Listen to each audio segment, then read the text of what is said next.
Hi guys, it's Carol. I have no idea what this is going to look like because I'm in the car again with the dogs. Casey brought me to Dollar Tree and the kids, and so we're taking turns going in. I got to go in first, and I wanted this thing that I saw Brenda over at Maniac Grammy's Homestead. Brenda got this planner that was perfect, like for meal plans. It looked to be like 12 inches long, but only like maybe 6 inches deep. And so each section was huge to write on for each day. I wanted that so bad. I wanted one for me to plan meals and one for Casey to put all her appointments. She has lots of appointments for herself, and then she has 2 jobs that she needs to write the times down on, and then she takes care of her dad. He's had surgery, and she chauffeurs my grandkids, and she takes care of me. She's running back and forth somewhere all the time. I thought that would be perfect for her and for me. Came to this big Dollar Tree that's fairly new here in town. They were wiped out of everything like that. I was so disappointed. But anyway, I'm going to tell you about my day. I am so annoyed. 5 times in the last 6 weeks, between midnight and 3:16 a.m., somebody has pounded on my door. Not knocked. It's not like a rap, rap, rap. It's like a punch. It's like you see in movies when you see police officers take their baton and bang on a door. It's like that. On my front door's metal, and I have a magnetic dry erase board on the inside of my door, on the living room side. Not last night, but one of the 5 times, they punched my door so hard, it knocked that magnetic dry erase board flying across my living room. It's a serious bam. 5 times they've done that. This morning, it was at 3:16. First of all, I'm sound asleep, or trying to be asleep, and the dog started barking. No crying, Andy. No crying. It's okay. It is a bam. At my apartment, it's just one. They've only ever done it like one big bam on my metal door. And then the dogs bark. First, it scares me because it's in the middle of the night. Then it makes me mad. I thought it was just me.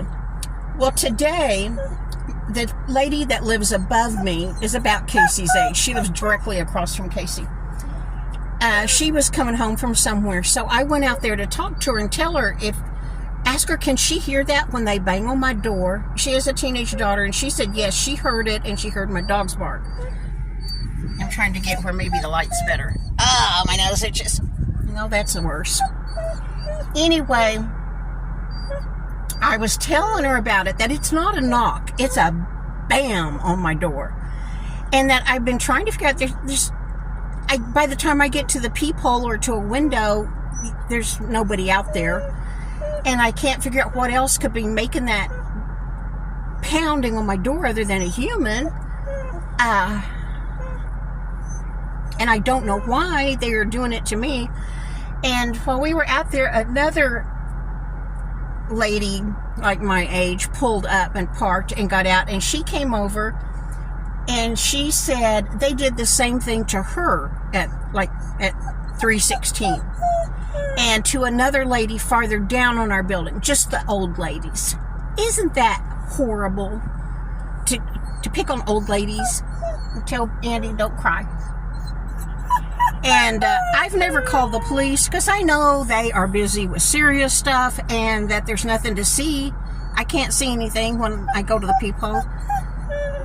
But this other lady said she called the police, and they told her it's just teenagers. They can't do anything about it unless they are watching and actually see them do it. There's nothing they can do. She called the apartment complex office. They said, what do you want us to do? So she's going to get some kind of camera to put on her door. We don't have ring doorbells. I wish we did. And we can't hardwire cameras in, because we don't own the apartment complex. We can't hardwire into the electrical system. But evidently there's some kind of battery camera you can get. I'm going to check into that because I hope she's putting one. Her son's getting her a camera to put up. I'm hoping between her and me, we can catch whatever kid it is doing it and get their picture and take to the office. And then the office will know who they are. Andy, no crying. No. Anyway, it's so annoying because when you get startled awake at 3 in the morning or at midnight or 1, for me anyway, I can't go back to sleep. By then I'm wide awake and I can't get back to sleep for hours and hours. And Andy, don't cry, honey. It just makes me so mad. And like I said, it's not an easy punch. It's like the other lady said she thought they were trying to bust her door down. Is why she called the police.